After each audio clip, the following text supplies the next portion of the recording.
Fight Time Championship is coming for the first time in Cornwall.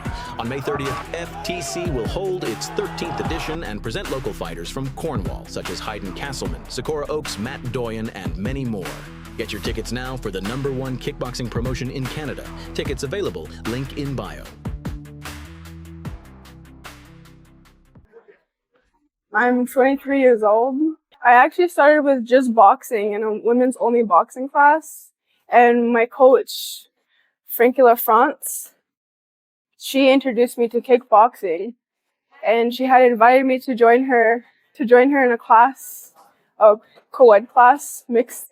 She let me partner up with her for a couple classes, and then from there she wasn't able to make it very often, but I really liked the kicking incorporated with the punching. So I just started going by myself.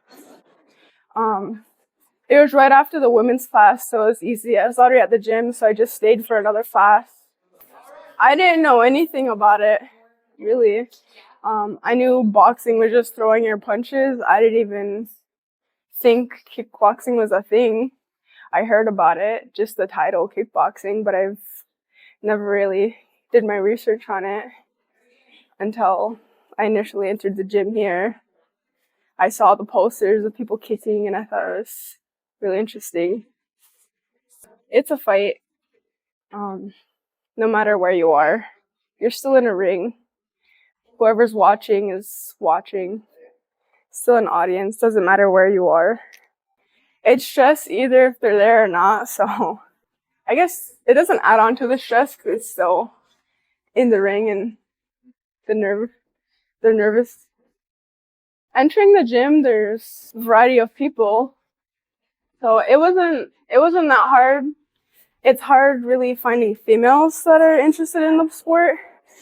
I'm currently the only female fighter at UMMA. I do have female friends to train with, but to bump up the intensity and stuff, they're not comfortable with it. So everyone starts in the gym as a beginner, not knowing what to do, throwing punches, jab, cross. You don't even know what a jab is. You learn that as you enter the gym.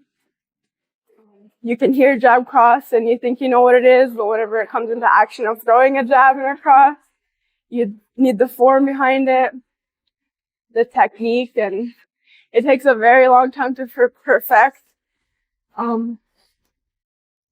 Almost nobody can say they perfected a jab or a cross unless they've trained for multiple years.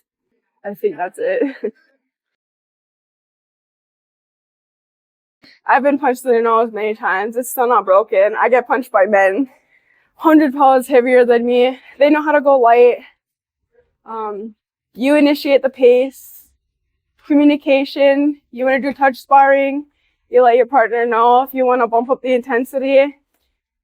You can. Just communication is very important. Accidentally getting punched in the nose, your nose will be fine. It's going to be a little bit sore, maybe a bruise, but it takes a lot to break a nose. I'm sure at the end it's going to be rewarding, but very nervous just to be in the ring. I was matched up once and I had injured myself, and that was my first attempt. Other times I didn't get a match because I'm not more heavy, but I'm small and I'm heavier, so it's harder to get a matchup by weight. That's not like 1.5 feet taller than me. All are welcome. Bring your friends and family to support. Fight Time Championship is coming for the first time in Cornwall. On May 30th, FTC will hold its 13th edition and present local fighters from Cornwall, such as Hayden Castleman, Secora Oakes, Matt Doyen, and many more. Get your tickets now for the #1 kickboxing promotion in Canada. Tickets available, link in bio.